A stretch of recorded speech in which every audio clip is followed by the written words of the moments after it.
That was the legendary Joe Dolan there with Good Looking Woman. And I'm joined by one of the traditional Joe Dolan band members, of course, that's Frankie McDonald, who's Joe's trumpet player. You're very welcome, Frankie. Hiya, Chris. Good to be here. Good to be talking to you. Thanks for coming in, Frankie. Not at all, not at all. Especially when I hear that song, it just brings me back to the first time I ever played it. Yeah. We rehearsed that in Belfast in a hall called the Starlight, and we rehearsed it. We came down and played it that night, and we did a lot of shows since that. But it just brings back the memory of the whole. Such a good-looking woman. Yeah, because that was my first question, just to say, like, how does it feel just hearing it back completely, knowing? I'll tell you how it feels. It feels fantastic because just listening to it there, and every time I hear Joe in the past 10 years, I turn up a radio or wherever I am and just reminisce where we rehearsed numbers. Yeah. And how they did and how people accepted them and the numbers that went very well and whatever. But the thing about that, you're such a good-looking woman. And I pay special attention when I hear it, especially now doing this show with you. I can hear it really well. Really? The tambourine. Oh, yes. A lot of people play that song, a lot of bands. All due respect to them, to play it too fast. Oh, really? That is the perfect tempo. So all right, okay. You see, this is what when you're... Any bands listen, get a tambourine. You get a good rhythm going, all right. So tell us how you started off in music. I started off in music.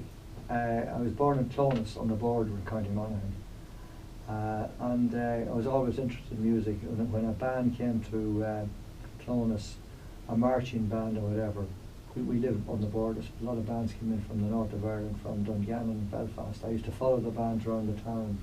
I was just kind of glued into kind of music. And my father played. My father played with a dance band, and there were musicians coming to the house. So before I could count, I could sing a little bit of In the Mood or whatever, you know, yeah, listening to guys.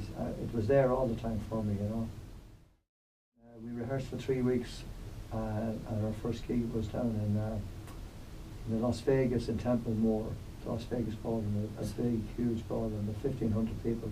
Wow. On the 15th of August 1968. That was your very first Joe Dolan show with him? Stage fright set into us all. Oh, really? 6 guys in the band, you know, so it didn't make it. Joe was half the night on the floor, they were pulling him off the floor, so we were picking him up. The thing kept going, but it was an amazing night, you know. So basically, that was your first ever show in August.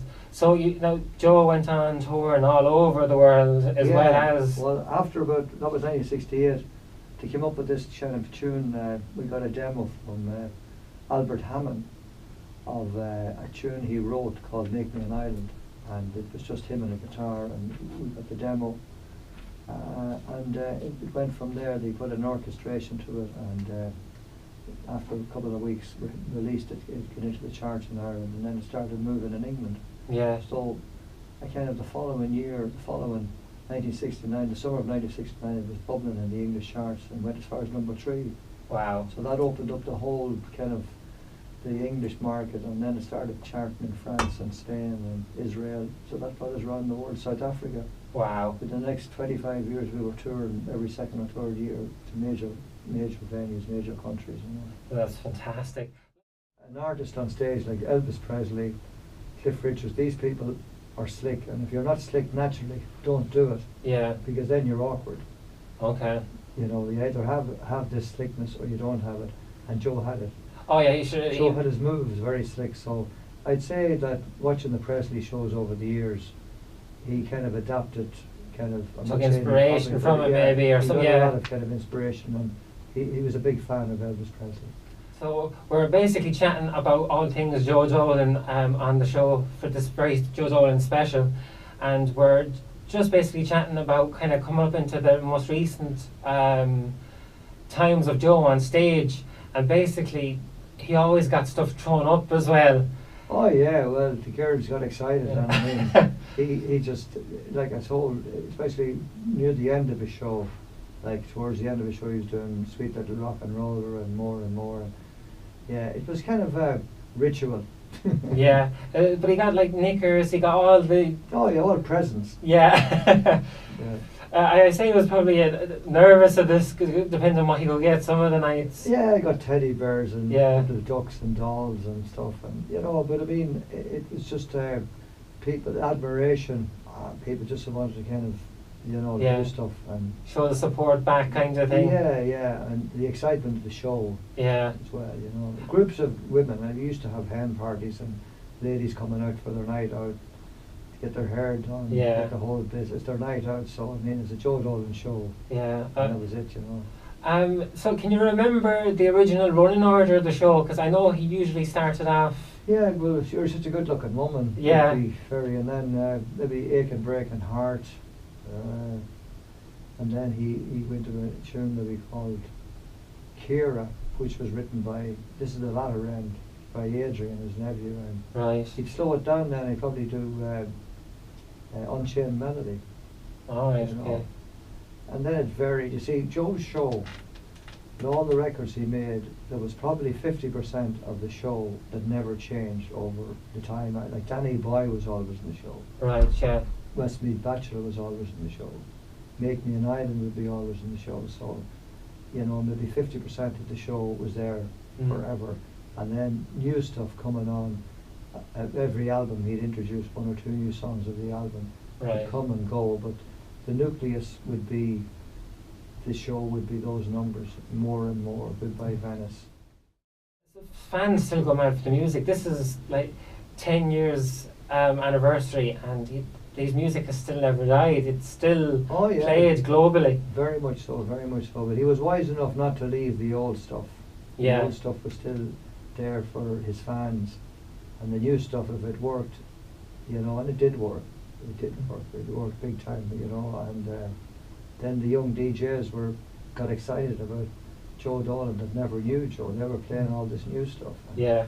they were trying to figure out who's this guy playing the Blur and stuff. And Yeah. he handled it very well. Yeah, there was some. He even went, because he went back to some of the older stuff then as well, because he done like a swing album. Let That There was Be his Love. final album, yeah. That's right, He yeah. did that actually. Yeah, I remember talking to Joe, ringing him when he was doing that, because he was rushing that. He was going through a little bit of sickness here and there, and I remember being on the Shannon one day on a small cruiser I had, and I invited him down, and he says, as soon as I finish this, I'll be down to you. It was a lovely sunny day in September, Yeah. and never made it, but the album is there. I have it in my car. Yeah. He did kind of stuff like Bonazera and Just a Gigolo and Yeah. stuff that he kind of wanted to do himself, you know. It was an album for him as well as for the fans still. He was but well able to sing swing as well, you know. yeah, it went down very well, did very good in the charts as well at the time. So 10 years, on 26th of December 2017 marks 10 years of Joe Dolan's death. Now, we mentioned Kira earlier on. This was the very last song Joe ever sang. Yeah, we were down in the Manor Hotel in Abbey Leaks. I actually was promoting that show. I remember it very, very well, because it started off normally enough, but it kind of, Kira was about the fourth number of the programme, and he turned round to the band and he kind of shook his head, and then he went to the audience and he more or less said, look, to be fair to you people and me, I really can't finish this show tonight. I can't give it 100%. He always said if he couldn't give it 100%, He that was wouldn't, it. yeah. So inwardly he probably wasn't feeling anything like the Joe he'd been, you know. Yeah. So he left the stage and we were gobsmacked. Nobody expected this, and the crowd were just looking up. So Well, yeah, can you give us more of an insight? Like, what was it? Was there people mad? Was there people just? no, they sat there Yeah. in total shock with the band, and then we did a few numbers, kind of, but it was a mistake really, because that was it. Joe had left, and Yeah. nobody knew what's going to happen next. So then Well, you obviously were prepared because this just happened. we weren't prepared Yes. at all, and then eventually, lucky enough, it's a family-run hotel. People got their money back. It wasn't. It didn't end up bad as in bad. Yeah. Nobody kind of gave out too much, like Joe Yeah, left yeah. the stage, and so we thought. When we went back to the dressing room, I rang Joe, and he was on his way to Dublin, and says, "Come back, and someone will travel." But he says, "I'm okay once I'm driving." And we was kind of in and out of hospital. Okay. After that, we were in touch here and there, but we always thought he'd be back, but you know, that was it, you know, 3 months later, Yeah. he's dead, you know. I got a call on Stephen's Day early that the family were called, Right. and Joe wasn't good. You know, I got a major shock, and I was doing a gig in the afternoon in Hudson Bay, so just had finished when I got a call that he passed away at 3 o'clock. So, well, again, I knew from the call earlier on that day, I hadn't said anything to anybody, but reading between the lines, Joe had taken a turn for the worst, you know. Yeah. And did all the band meet up then, or did they? Well, we went to Mullingar the following day. He was taken home, and he was reposing in a local kind of funeral parlour there, so we got in with the family and said our goodbyes, you know. And yeah, total shock. Yeah. You know. Since then, Joe has been, his accolades of selling records are still on its high. He's also had a bridge named after him down in Mullingar. Oh yeah, and he's a statue. And a statue in the city centre. So what was that like for all the band and friends? And well, it was nice to see him. I mean, you know, like he'd never be forgotten anyway. But having a statue in beside the courthouse in the square in Mullingar it's a tourist thing as well. People that remember Joe to come and then to go to the grave, and that's right. Yeah, you just remember the stuff, you know, because he had a big fan base, you know. And the grave is public to go and see. Oh yeah, yeah. People just go and lay flowers put flowers and say a prayer and whatever, you know. What would you think Joe would make of having a statue in the town? If he was here now, what do you think he'd say? He'd say, lads, you didn't get it right. Do you think so? And no white suit. True.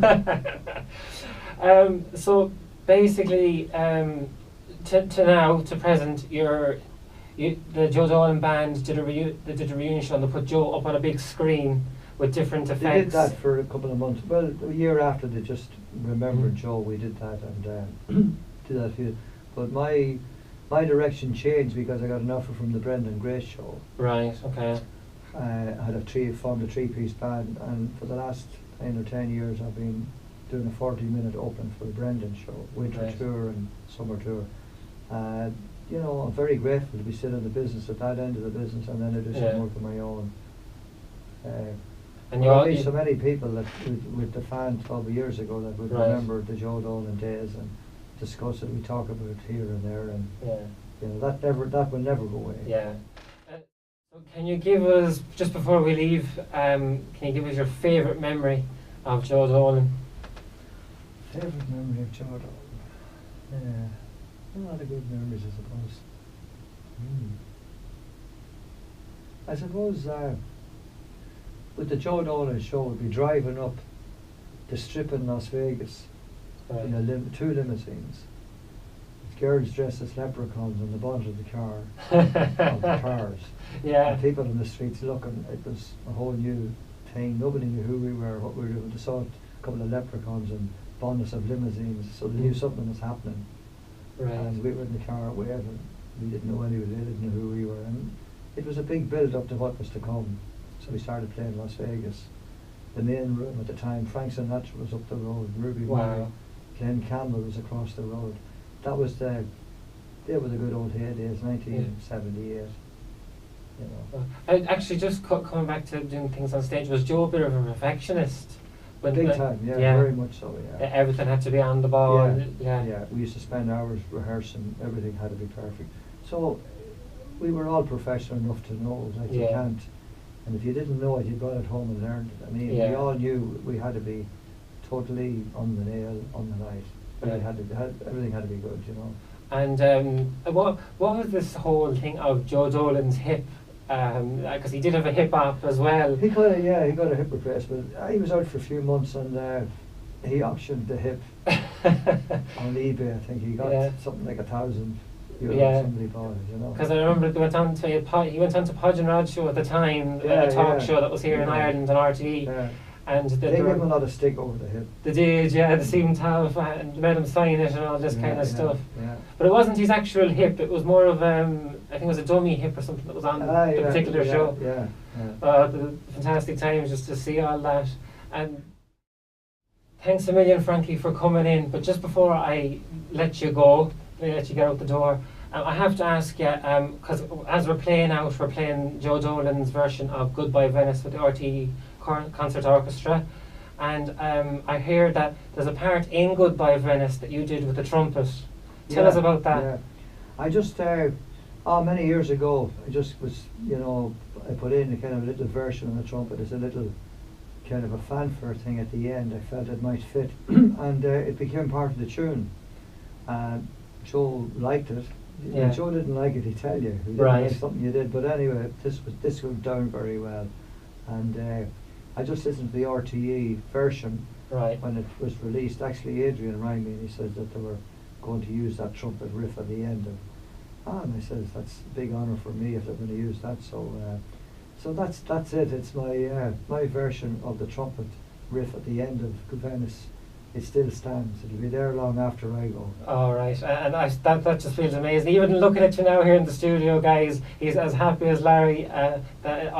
Nearly 40 years. Yeah, good memories. Touring with Joe. Well, for more information on the legendary Joe Dolan, you can go to his website, which is www.joedolan.com, and you can get all these records and search them online and all that kind of thing.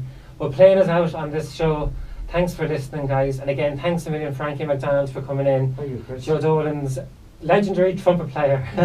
Thank you. Playing us out is the RTE Concert Orchestra with Goodbye Venice. Like what you've heard here? Well, check out more interviews on, of course, my Mixcloud account, Chris Sherlock Show. And if you want to find out more, you can find me on Facebook simply by searching Chris Sherlock on the wireless.